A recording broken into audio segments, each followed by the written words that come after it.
You don't need the upfront costs of the stamp duty and having to find huge deposits, but you are benefiting from the rental income as if, that profit margin as if you own it. I don't know, 85,000 over the year in 5 years in profit. So 85,000 in profit. My past life before property was teaching, and that was a monthly salary for me, £1,400. Yeah. So from one property. That's just crazy. One property.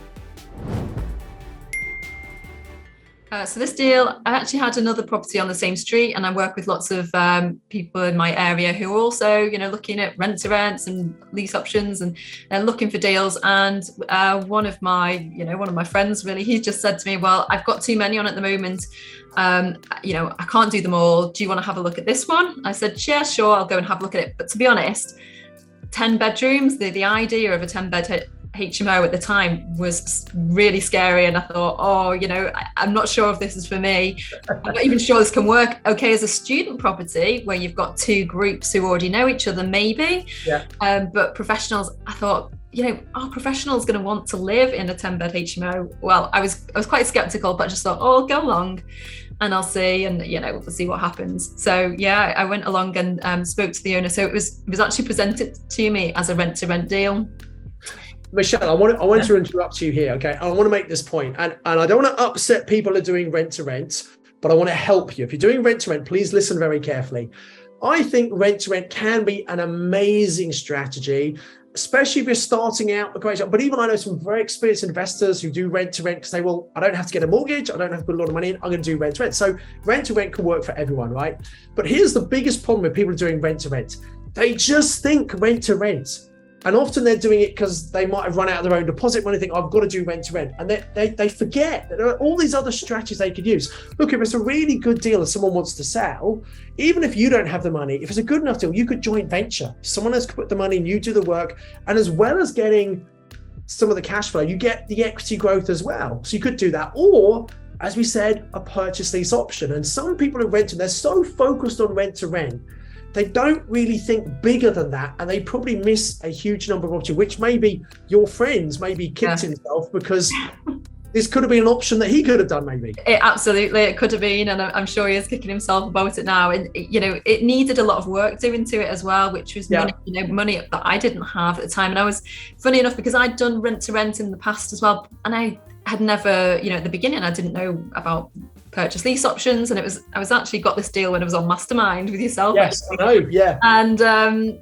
And so it was all about being creative. How can we find a way to do these type of deals? So yeah, even the refurbishment, which needed about 30k of my money, I found an investor to work with on this. So it's not like I even had the money, like just sitting around waiting for deals like this. I had to make it happen somehow, and obviously borrowed that from an investor to do the refurbishment. So you've heard me say many times on Mastermind, Michelle, that if you have a good deal, you'll find the money to fund it, right? Yeah. And this sounds good. So let's talk through the figures so everyone can get a really good understanding of this. So 10-bed HMO, so someone else found it. They literally had too many deals to do themselves. They were just thinking rent to rent. They passed on. Did you pay a finder's fee to them for this? Yeah, so I paid £3,000. Yeah, which is a very reasonable finder's fay for a good deal. So that's fine. And let's try and help everyone understand what were the circumstances of the seller. Well, why weren't they making lots of money from this themselves? Well, it'd been in the family, the house for years, and they'd run it as a student HMO, which is important because, it worked, years ago as a student HMO. It's just almost a stone's throw from the university. So it had worked for many, many years, full occupancy. And then the last couple of years, slowly it was more difficult to find student tenants, and they had to kind of suffer a few voids and have empty rooms just to kind of cover the bills, and it was just getting more hassle for them as well. They were getting older and they didn't want to be doing it. They'd moved away as well, and relied on an agent, and it wasn't working for them anymore. So I want to help everyone who's watching this, and this is a trend throughout the UK. In many university cities, there is now too much student accommodation. And you get landlords who've only ever done student accommodation and it's worked for years and years. And then as a more and more accommodation kind of pops to these new big purpose-built buildings or whatever it might be, or more parents buying properties for their kids, there's more and more accommodation available. And sometimes accommodation that is either too far out from the university or not quite a good enough standard, it's then very hard to rent. So that sounds like exactly what's happened with this person. Yeah, it really was. It was just very tired. It was full of magnolia walls and the pine furniture.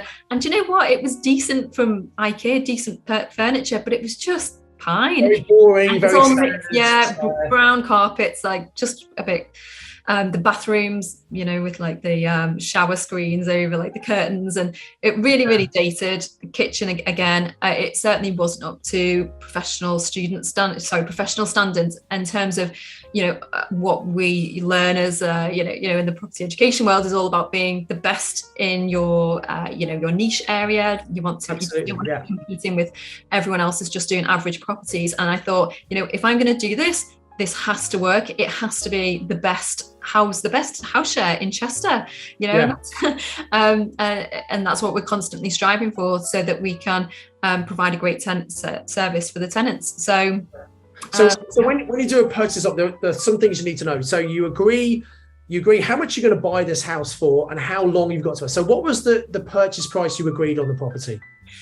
So we got an independent RICS surveyor to come out and value it, and they came and we actually paid for jointly for that. So it was one valuation, independent. Yeah. We paid half for that, and that came out as £350,000. Okay. Remember, this is important. It was empty at that point, so they valued it as an empty student tired property. Okay, so that's in your favour, down value slightly, which is great. Okay, and then there's an option period. So we enter into an option. We have a right to buy a property for a period of time, and we can buy any time in that time period. So how long did you have to buy the property if you want to? You don't have to, but if you want to, how long have you got? Yeah, so it was 5 years, and you mentioned a good point. There's the option to buy, you don't have to. And I think sometimes that's a potential issue for vendors, and they kind of think, well, how, what if you don't buy it? So there was a lot of conversation with them about that, and how, first of all, the contract can be assignable. So if for any reason I couldn't or didn't want to, for some unforeseen reason, I couldn't buy it, then I could assign it to another investor. Yeah. So that's, more certainty for them. And also the fact that we're spending hard-earned cash on the property, we're increasing the value just by doing the refurbishment.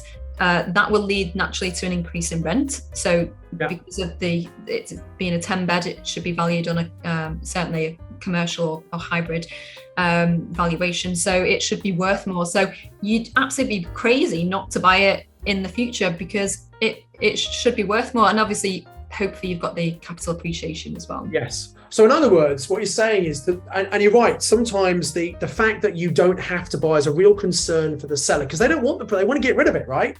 So, and you've obviously listened to what we taught you really well about, saying, look, I'm investing all this money. I wouldn't be doing that if I didn't intend to buy, because if I don't buy, I've just added value to your property and got no benefit from it. Now, you have got a benefit because you've got the rental income over the 5 years, which we'll come to in a moment. But still, that's a great way of justifying it to the owner. And look, some properties you take on and there's not a lot of work to do.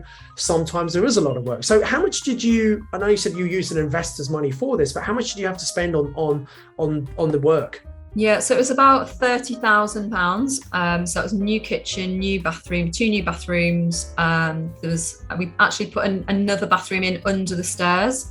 That was later on, once we had some cash flow coming through. Yeah. So new carpets, new furniture. A lot of the costs were leased. So the furniture, for example, we didn't have to have the upfront cost. We financed a lot of them. A lot of it. And that comes out of the cash flow from the property. Came out of the cash flow, absolutely. So forever. Brilliant. The owners actually put in 6,000 of their own money to get us, to contribute to get it going as well. It was. That's great. Yeah. Good. And then so how much does it actual rental income does it bring in for you? And then what's and also that you pay a monthly fee to the owner. So how much do you pay to the owner, first of all? So thankfully on this one, it worked well because they didn't have a mortgage on it. So we were able to negotiate. Now, because, as I said at the beginning, the 10 rooms, I was quite apprehensive about, about doing the figures on 10 rooms, because I thought, well, we're not going to have full occupancy all the time. I just couldn't imagine it, There's definitely a limiting belief of mine, Simon. And 2 of the rooms were, just in the legal limits, 6.52 or whatever it is. So they were kind of box rooms. We were able to let them out, but I thought, you know what, they're going to be really difficult to let out.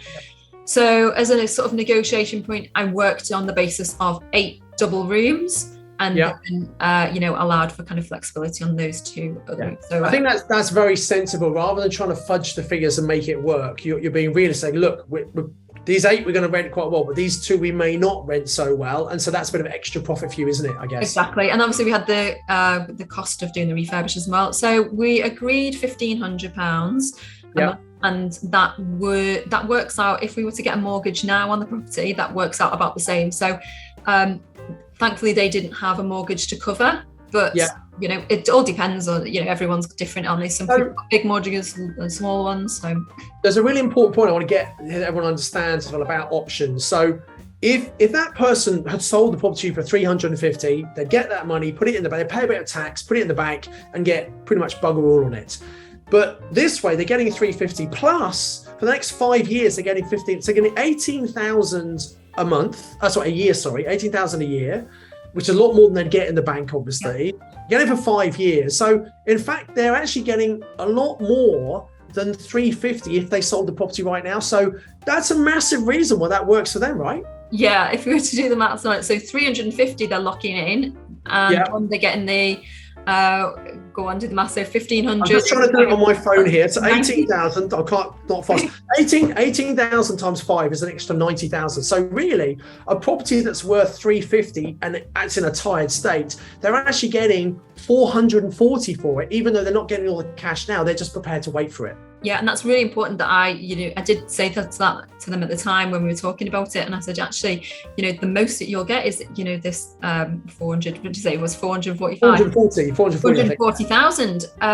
Which is amazing. They're getting more for it than they ever would selling it, and really important as well. When they, if they were to just sell the property and live off the, the cash, of the sale price, they'd be eating into that every month. So after 5 years, it would be worth, there wouldn't be much left from that if they were using it for the retirement. So actually they're getting their income secured for the next couple of years. So this has been a great example, Michelle, of how when we find someone in the right circumstance, and as I said earlier, purchase options, they don't work all the time, but in this circumstance, this is a great solution for the owner and a great solution for you. And then obviously you rent it out, you got to pay the bills and that kind of thing, and management, etc. So after all of the costs, how much are you making each month from this 10-bed property? Well, at the moment, obviously, the bills are yet to kind of be increased on that one for yes, they're going up. But at the moment, it's 1,400, just 1,400 a month. 1,400 a month, which is amazing, right? And here's an important point. Yeah, bills are all going up, but guess what? Bills are going up for every landlord who's got a rate to it. So it's not like you're disadvantaged to every landlord's in the same boat. We're going to see rents going up because of this. Now, there is a certain cap. There's an affordability thing, but I think tenants will start to realize that if they were living elsewhere, it's going to be the same. All landlords are going to put the rents up. And also, if they're living in a studio or an apartment on their own, they'd be paying a lot more because they'd have to pay their own bills. So I think you can negotiate with your tenants and put the rent up a little bit, maybe get them to think more about using the energy efficiently, etc. But the key here is you want to do properties that have got plenty of profit. So when things like energy costs come up, you've actually got money to pay for that and you're still making money. Yeah, that's true. And obviously we negotiated that buffer for the 2 small rooms as well. Yeah. And there are things that you can do, yes, it might be less, but, in comparison, I was teaching. My past life before property was teaching, and that was a monthly salary for me, £1,400. So from one property, that's just crazy. From one property. And I think people just become creative, whether that's installing software to manage the heating systems. just choosing tenants who don't work from home is an easy one.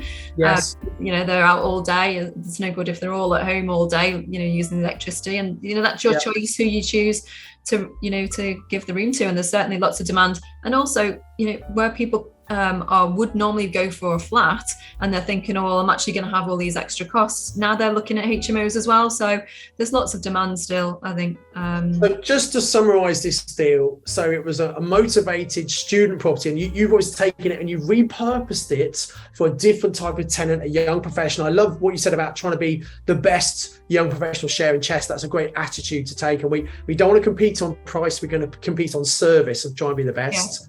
You got a right to buy this thing at 350,000, and that was probably a slight down valuation because it wasn't in great condition.